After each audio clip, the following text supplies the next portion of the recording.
Hello everyone, welcome back to our channel. We are back again with a new video. So today's video is about teaching Python new tricks at runtime. Most programming languages are pretty strict. You write the code and that's it. But Python is different. In Python, you can change objects while the program is running.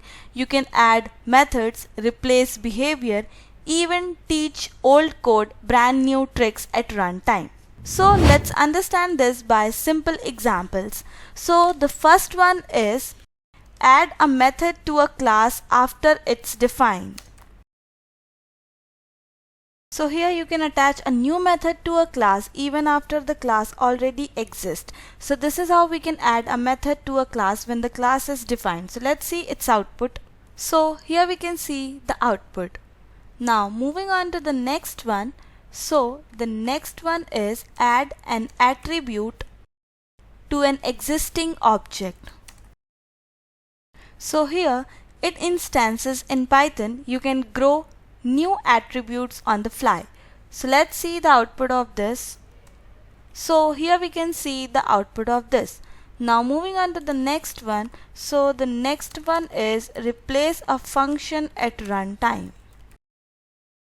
So here functions are just variables. You can swap them while the program is running. So let's see its output. So here we can see the output. Now moving on to the next one. So the next one is change a method on just one object.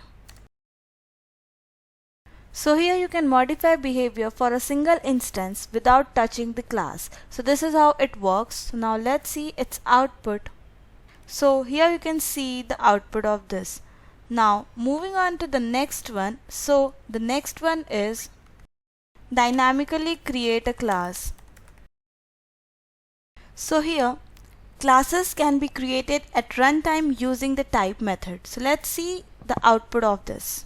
So here we can see the output. Now moving on to the next one.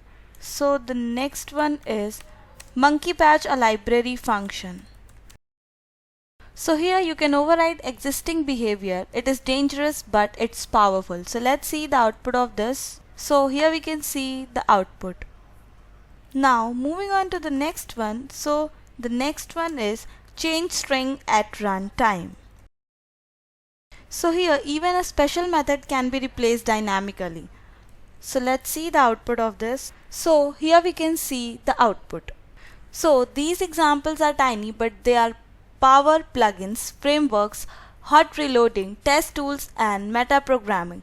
Python doesn't just run code, it lets you code rewrite itself. So if you like this video, do like, share, subscribe for more Python tutorials, and thanks for watching today's video.